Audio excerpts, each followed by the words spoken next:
Hello friends, आप सभी का मैं आपके अपने YouTube चैनल क्विक मैथ्स पर मित्रों स्वागत करता हूं।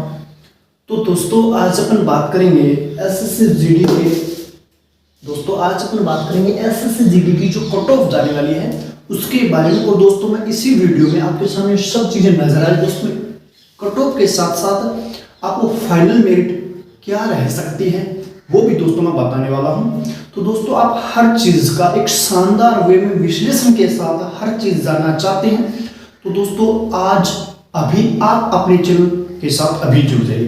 तो दोस्तों आपको पता होगा कि कल शाम को फिर से एसएसजीडी का जो एनसीक्यू का लिंक है वो दोस्तों एक्टिव हो चुका है। दोस्तों वो पहले परसों एक दिन चला, मतलब दोस्तों आप मान सकते हो कि 25 को चला, दोस्तों 24 को शाम को चला, फिर 25 को दिन में नहीं चला, फिर दोस्तों 25 को शाम को यानी कल शाम को फिर से वो लिंक एक्टिव हो गया। और लगभग दोस्तों आपको बता दूं 30 लाख फॉर्म है, उसमें से लगभग सभी बच्चों ने अपने आंसर की चेक कर लिए दोस्तों, ऐसा मुझे विश्वास। और दोस्तों जहां तक मुझे इन्फॉर्मेशन है लगभग सभी बच्चों ने अपने आंसर की चेक कर लिए।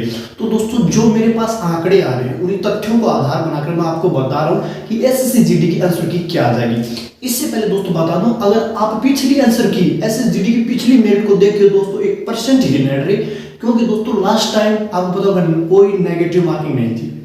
नेगेटिव मार्किंग नहीं थी उसकी वजह से बच्चों ने दोस्तों ज्यादा अटेम्प्ट किए। तो ज्यादा अटेम्प्ट की कंडीशन में क्या हुआ कि उनका माइनस में तो कोई नंबर हुआ नहीं और 2 या 3-4 नंबर उनकी ज्यादा ही बने। दोस्तों इस बात को आप समझें कि उस वक्त दोस्तों आपको पता होगा कि माइनस मार्किंग का कोई खतरा नहीं था, कोई डर नहीं था। तो बच्चों ने दोस्तों सामान्य से 5-7-10% ज्यादा अटेम्प्ट किए। तो ज्यादा अटेम्प्ट किए तो उनके माइनस मार्किंग तो हुई नहीं, और उनमें से अगर 10 में अगर तुक्का सजा था तो अगर 3 में मिला तो दोस्तों उनको वो तो फायदा ही हुआ। लेकिन दोस्तों इस वक्त ऐसा नहीं है। इस बार भर्ती में दोस्तों आपको पता होगा नेगेटिव मार्किंग है 1/4 दोस्तों 0.25 नेगेटिव मार्किंग है। तो दोस्तों मेरिट उतनी ज्यादा नहीं जाने वाली। तो दोस्तों मैं इस वीडियो में आपको दोस्तों राजस्थान, उत्तर प्रदेश और बिहार दोस्तों अन्य स्टेट की भी मैं बता सकता, लेकिन उनकी दोस्तों इनसे नीचे ही रहेगी। तो दोस्तों उनसे बच्चे थोड़े कम हैं। और जो दोस्तों एसएससीडी का जो मेन कंपटीशन होता है वो दोस्तों राजस्थान, यूपी और बिहार इन तीनों में दोस्तों भयंकर टक्कर रहती है। और दोस्तों यहाँ की मेरिट भी अन्य सभी स्टेट से ऊपर रहती है। तो दोस्तों आपको चलिए बता देता हूँ कि मेरिट कहाँ से कितनी रह सकती है। तो दोस्तों आप समझ लीजिए दोस्तों यहाँ तो राजस्थान की है और ये उत्तर प्रदेश की और ये बिहार की दोस्तों। अब दोस्तों यहाँ आपके सामने कैटेगरी लिखी हुई है, युवा दोस्तों आप समझिए अनरिजर्व कैटेगरी सामान्य, ओबीसी ये दोस्तों ईडब्ल्यूएस, एससी और एसटी ये दोस्तों कैटेगरी हो गई। फिर दोस्तों मैंने लिखा देखिए 65, उसके दोस्तों आगे लिखा है मैंने 74 और 75। ये दोस्तों मैं बता देता हूँ क्या है। दोस्तों जो ये आपके सामने नजर आ रहे हैं ना 65, 62, 58, 60 ये दोस्तों प्रश्न है, समझे क्या, कि जिस भाई के दोस्तों ये मेल में है दोस्तों, ये मेल के लिए ये रहा और फीमेल के लिए ये रहा, यह दोस्तों संख्या प्रश्नों की संख्या, समझे क्या दोस्तों। अगर आप सामान्य से कैटेगरी से बिलोंग करते हैं, आप अगर सामान्य कैटेगरी से दोस्तों बिलोंग करते हैं और मेल में है तो दोस्तों आपके अभी काट करके आपके हिसाब से नेगेटिव मार्किंग करके दोस्तों कम से कम आपके पास 65 प्रश्न बचने चाहिए। तो दोस्तों अगर आपके पास 65 प्रश्न बचेंगे तो अगर 9 से 10 दोस्तों कम से कम बता रहा हूं, अगर 9 से 10 नंबर का अगर नॉर्मलाइजेशन हुआ तो आप 74 से 75 पर पहुंच जाओगे। तो दोस्तों मेरिट इससे ज्यादा नहीं जाएगी। दोस्तों मैं बता दूं कि पिछले वाली और एसएससी और जीडी भर्ती में और इसमें दोस्तों बहुत फर्क है। एक तो उसमें नेगेटिव मार्किंग नहीं थी, इसमें नेगेटिव मार्किंग। इसके अलावा दोस्तों जो उस वक्त एसएसजीडी का पेपर आया था जो अब आया दोस्तों इसमें बहुत ज्यादा अंतर है।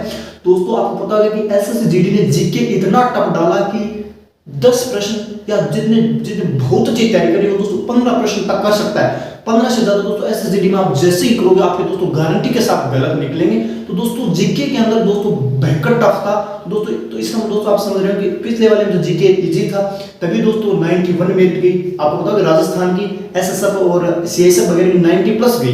तो दोस्तों वो इस वजह से गई थी, उस वक्त एक पेपर इजी था प्लस नेगेटिव मार्किंग नहीं थी। तो दोस्तों इस वक्त ये दोनों फैक्टर इस मेरिट को नीचे लेके आएंगे। तो दोस्तों मैं बता दूं जो राजस्थान से बिलोंग करता है और सामान्य कैटेगरी से अगर उसके दोस्तों 65 नंबर प्रश्न काटने के बाद 65 प्रश्न अगर बच रहे हैं तो दोस्तों उसका आसानी से सिलेक्शन होता है। दोस्तों ये 9 से दोस्तों मैंने बताया, हो सकता है बहुत सारों के 12 नंबर भी बढ़ जाए, हो सकता है 15 नंबर भी बढ़ जाए। दोस्तों आपको पता होगा नॉर्मलाइजेशन में 15, 17, 18, 20 नंबर तक बढ़ते हैं। तो दोस्तों अगर आपके कम से कम मैं बता दूं दोस्तों ये मेरिट है, तो दोस्तों अगर आपके कम से कम 8 से 9 नंबर बढ़े तो भी आप दोस्तों मेरिट में शामिल हो जाओगे। दोस्तों ये सामान्य की मेरिट रहेगी इस बार सामान्य में मेल में मेरिट रहने वाला दोस्तों 74 से 75 के बीच रहेगी। 74, 75 या दोस्तों एक आध नंबर ऊपर नीचे हो सकती है। तो दोस्तों सामान्य से मैं शुरुआत की बात यह है कि जिस भाई के सामान्य में 65% बच रहे हैं वो दोस्तों आज ही फिजिकल की तैयारी प्रारंभ कर दो दोस्तों। बहुत जल्दी आपका फिजिकल प्रारंभ हो जाएगा, बहुत जल्दी आपको कट ऑफ देखने को मिल जाएगी। उसके तुरंत बाद दोस्तों जनवरी अंत तक या फरवरी प्रारंभ में आपका दोस्तों फिजिकल प्रारंभ हो जाएगा। तो दोस्तों देखिए यूआर मेल में आपके 65% सही होने चाहिए, तो दोस्तों आप फाइनली सिलेक्ट हो जाओगे। दोस्तों मैं बता रहा हूँ वह स्कोर है जिसमें आप फाइनली सिलेक्ट हो जाओगे, न कि आपका कट ऑफ में नाम आएगा। फिर दोस्तों यूआर से अगर कोई फीमेल है तो दोस्तों उसके भी 60% होने सही होने जरूरी, क्योंकि दोस्तों आपको पता होगा कि सामान्य में मेल और फीमेल राजस्थान में, विशेष रूप से राजस्थान में, दोस्तों बिहार में बहुत अंतर रहेगा लेकिन राजस्थान में कोई विशेष अंतर नहीं रहने वाला। तो दोस्तों इनकी अगर मेल की 74 से 75 रहने वाली, तो दोस्तों अगर फीमेल है कोई सामान्य से तो उसके 60% अगर सही हो रहे हैं तो दोस्तों वो आज ही प्रारंभ कर दे, वो महिला आज ही दौड़ प्रारंभ कर दे, क्योंकि नॉर्मलाइजेशन के बाद दोस्तों उसके नंबर इजीली नंबर आ जाएगा। दोस्तों ये मैंने 72 से 70 से 32 में दोस्तों आप 1 या 2 नंबर कम भी कर सकते हो, कोई दिक्कत नहीं है। लेकिन जिस बहन के सामान्य से 60% बच रहे हैं वो आज ही फिजिकल की तैयारी प्रारंभ कर दे। तो दोस्तों ये राजस्थान से यूआर की बात होगी। फिर दोस्तों राजस्थान में जो ओबीसी से है उनके अगर मेल में दोस्तों 62% बच रहे हैं, काटने के बाद 62 बच रहे हैं, तो दोस्तों उसके नंबर भी 70 से 72 हो जाएंगे। तो दोस्तों वो भी फाइनली सिलेक्ट हो जाएंगे। दोस्तों 62% है ना दोस्तों, फिजिकल में तो 56-57 वालों को बुला लिया जाएगा, 60 वालों को बुला लिया जाएगा। लेकिन दोस्तों मैं यह वीडियो इस बेस पर बना रहा हूं आप फाइनली सिलेक्ट हो जाओ, न कि फिजिकली बल्कि फाइनली सिलेक्शन।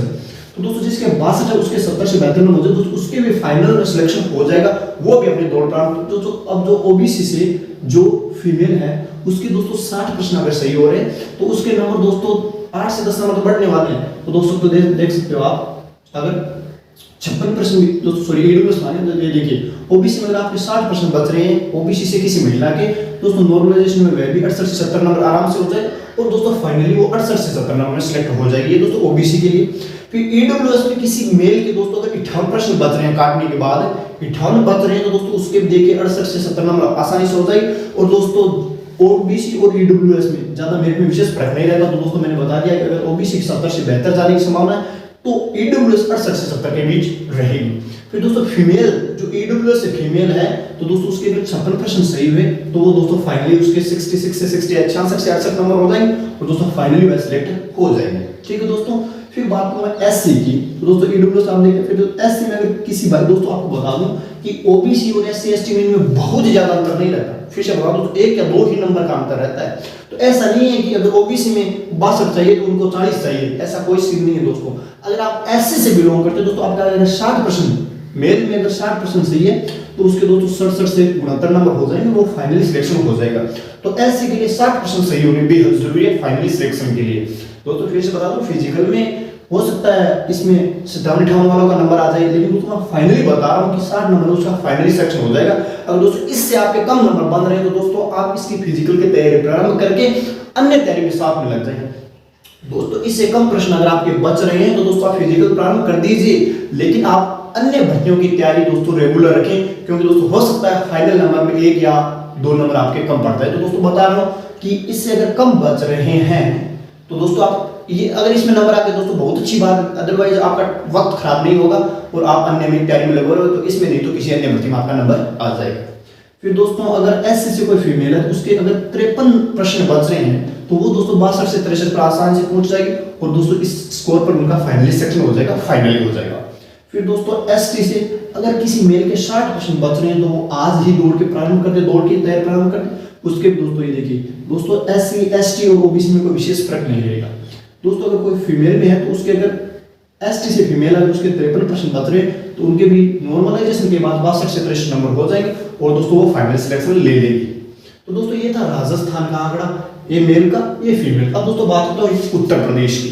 तो दोस्तों उत्तर प्रदेश और राजस्थान में भयंकर कंपटीशन रहता है। तो दोस्तों इनमें स्कोर में कोई 1 या 2 नंबर में फर्क रहता है दोस्तों। इसके अलावा ये दोनों राज्य एक बराबर ही ट्रेंडिंग करते हैं। तो दोस्तों अगर कोई यूपी से है मेल में तो दोस्तों उसके 73 से 74 फाइनली सिलेक्शन हो जाएगा। फिर से दोस्तों प्रश्न यही बचने चाहिए। आप अगर यूपी से बिलोंग करें तो भी दोस्तों आपके पास 65 65 के आप प्रश्न अगर 65 या 65 से प्लस आपके प्रश्न नेगेटिव मार्किंग के बाद बच रहे हैं तो आप 73 से 74 आसानी से चले जाओगे और दोस्तों आपका यहाँ फाइनल सिलेक्शन हो जाएगा। इसी प्रकार जो यूपी से मेल में जो ओबीसी है दोस्तों, उनकी मेरिट रहेगी 70 से 72 के बीच। दोस्तों राजस्थान और यूपी में लगभग एक समान कंपटीशन रहता है। तो दोस्तों जिस भाई के ओबीसी में यूपी से जिस भाई के ओबीसी में 62 या 62 से प्लस प्रश्न बच रहे हैं तो दोस्तों उसके ये स्कोर हो जाएगा, वो फाइनल सिलेक्ट हो जाएगा।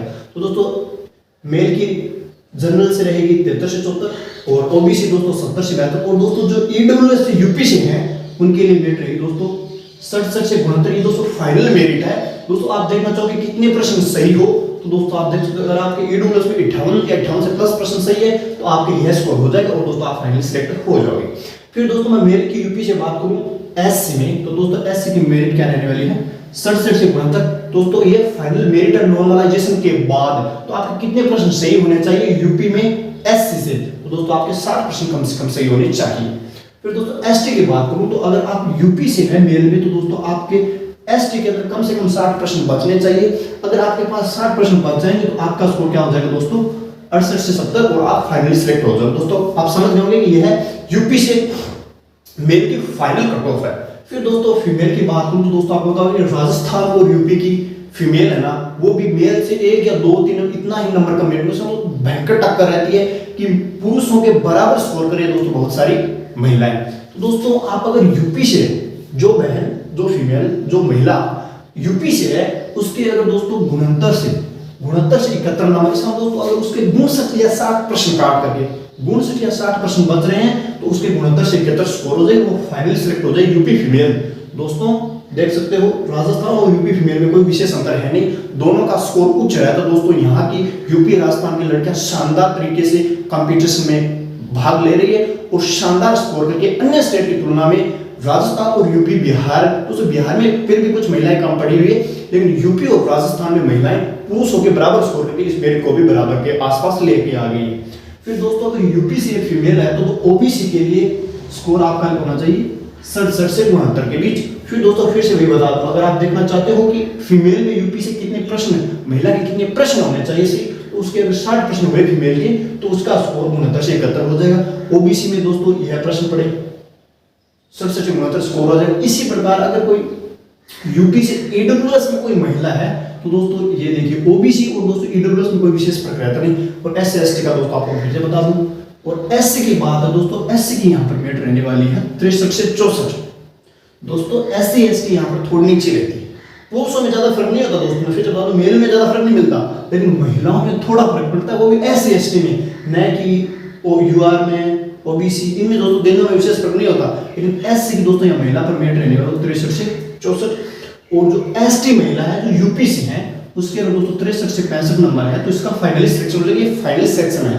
फिर दोस्तों मैं बात करूं बिहार की, तो दोस्तों यहाँ बिहार में भयंकर कंपटीशन है दोस्तों, पुरुषों में ज्यादा है, इन तीनों राज्यों में पुरुषों में ज्यादा, यहाँ महिलाएं थोड़ी, इनकी मेरिट दोस्तों 8 7 8 10 नंबर नीचे रहती है महिलाओं की, लेकिन पुरुषों में दोस्तों विशेष नहीं है, ये राजस्थान यूपी के टक्कर वाली है। तो देख सकते दोस्तों मेल में 72 से 73 ही रहेगी। यूपी दोस्तों बिहार में पुरुषों की जो मेरिट रहने वाली दोस्तों क्या रहने वाली है 72 से 73। प्रश्न कितने सही होने चाहिए दोस्तों, ये यही प्रश्न सही होने चाहिए पुरुषों के लिए, यही लागू होगा। मेल में दोस्तों आपकी 72 से 63 तो 62 से 65 प्रश्न आपके सही होने चाहिए, 62 63 या 65 प्रश्न सही तो दोस्तों आप श्योर हो सिलेक्शन की तरफ से। फिर दोस्तों अगर आप बिहार से मेल है तो अगर आप ओबीसी से बिलोंग करते हैं तो दोस्तों आपके 68 से 70 आपका कम से कम स्कोर होना चाहिए। दोस्तों मैं फिर से बता दूं, मैं चाहता तो इस स्कोर को कम लेके आ जाता, लेकिन दोस्तों मैं नहीं चाहता कि आपको मैं झूठा भुसला के दोस्तों मैं झूठ बोल करके मैं आपको मेरिट बता दूं और फाइनल आप दोस्तों मेरी मेरिट पर विश्वास करके आप अन्य तैयारी करना बंद कर दो, सिर्फ इसी में लग जाओ। तो दोस्तों मैं कम स्कोर बता दूं, अगर मेरिट ज्यादा चली गई तो आप दोस्तों फिर मुझे गाली दोगे दोस्तों, उसमें आप गलत नहीं होते। अगर मैं दोस्तों मेरिट ऐसे बता देता हूँ कि मेरिट जाएगी 60, अब आप 60 के हिसाब से सही हो फिट हो तो आप अन्य तैयारी छोड़ दो, ये करते हो अंत में बोलेगे यार 60 में सिलेक्शन नहीं हुआ, मेरिट गई 70। तो दोस्तों वैसा नहीं, मैं जो वास्तविकता वही बता रहा हूँ। फिर दोस्तों अगर मेल में कोई है तो दोस्तों ओबीसी का लिया, फिर बिहार से कोई अगर दोस्तों ईडब्ल्यूएस में है तो उसकी मेरिट रहने वाली है 66 से 67 के आसपास। फिर जो कोई एससी से है, एससी से मेल है बिहार से तो उनके लिए मेरिट रहेगी दोस्तों 66 से 68 के बीच। प्रश्न दोस्तों यही सही होने चाहिए। फिर एसटी में, तो एसटी में दोस्तों आपका स्कोर होना चाहिए 67 से 69। दोस्तों अगर आप 60% सही करोगे, आप 67 से 69 आराम से स्कोर कर जाओगे। बिहार से दोस्तों आपका फाइनली सिलेक्ट हो, ये दोस्तों मेल की बात है। दोस्तों बिहार फीमेल की मेरिट दोस्तों लो रहती है, नीचे रहती है, क्योंकि दोस्तों वहां पर महिलाओं में शिक्षा का थोड़ा कम विस्तार है। तो दोस्तों अगर कोई महिला बिहार से बिलोंग करती है तो उसके 60 से 62 इसका दोस्तों अगर उनके 52 प्रश्न सही हो रहे, अगर कोई बिहार से महिला उसके 52 प्रश्न 52 53 52 प्लस 53 54 सही हो रहे हैं, तो दोस्तों फाइनली 60-62 में उनका सिलेक्शन हो जाएगा। फिर ओबीसी में अगर किसी महिला के ओबीसी में अगर 50 प्रश्न भी सही हो ना, तो उसका 58-60 स्कोर हो जाएगा और वो फाइनली सिलेक्टेड हो जाएगी। फिर दोस्तों ये है ईडब्ल्यूएस में किसी महिला के अगर दोस्तों 48 या प्लस प्रश्न अगर सही हो रहे हैं और 48 है तो भी उनका स्कोर दोस्तों 55 से 56 बढ़ के आसानी से हो जाएगा और वो फाइनली सिलेक्ट हो जाएगी। फिर दोस्तों मैं आपको बताऊं कि ये दोस्तों आपके सामने एससी है, तो दोस्तों एससी में अगर कोई बिहार से कोई महिला एससी में है तो दोस्तों उसके अगर 45 या 46 प्रश्न भी सही है, क्या दोस्तों 46 प्रश्न सही है तो भी दोस्तों वो फाइनली सिलेक्ट ले लेगी यूपी से। फिर दोस्तों यूपी से नहीं, बिहार से महिला। फिर दोस्तों बात करूं मैं एसटी की, तो जो महिला एसटी से बिहार से वो भी दोस्तों अगर उसके भी स्कोर 46 से प्लस प्रश्न बच रहे हैं तो उसका भी स्कोर दोस्तों 55 56 60 के आर पहुंच जाएगा और फाइनली वो सिलेक्ट हो जाएगा। तो दोस्तों यह मेरिट मैंने एक शानदार विश्लेषण के बाद हर चीज बता दी कि कितने प्रश्न सही होने चाहिए और नॉर्मलाइजेशन में आपका फाइनल स्कोर क्या हो सकता है और फाइनल मेरिट क्या रहेगी वो दोस्तों आपके सामने। तो दोस्तों मैंने एक कंप्लीट एनालिसिस के बाद पूरे विश्लेषण के बाद ही दोस्तों मैंने आपके लिए मेरिट तैयार किए और दोस्तों मेरा विश्वास है कि यह मेरिट 100% प्रामाणिक है। दोस्तों ये सही साबित हो, क्योंकि दोस्तों आपको पता है कि मेरिट अपने इतना बहुत ज्यादा नहीं जाएगी, क्योंकि दोस्तों नॉर्मलाइजेशन हो गया, फिर नेगेटिव मार्किंग होगा और नेगेटिव मार्किंग के डर से आप ज्यादा अटेम्प्ट नहीं कर सकते, क्योंकि पता है अगर ज्यादा अटेम्प्ट किए तो गलत पड़े आप नेगेटिव में आ जाओगे। तो दोस्तों विश्वास रखें और दोस्तों आपको यही मेरिट जैसे ही कट ऑफ देखने को मिलेगी 20 से 25 दिनों के अंदर, तो दोस्तों यह मेरिट आपको देखने को मिल जाएगी। तो दोस्तों हर मेरिट को एक शानदार वे में, मतलब हर किसी भी सब्जेक्ट में किसी भी भर्ती के बारे में अगर अपडेट जानना चाहते हो वो भी शानदार वे में, तो दोस्तों आज ही आप अपने चैनल के साथ जुड़ जाइए। दोस्तों जय हिंद।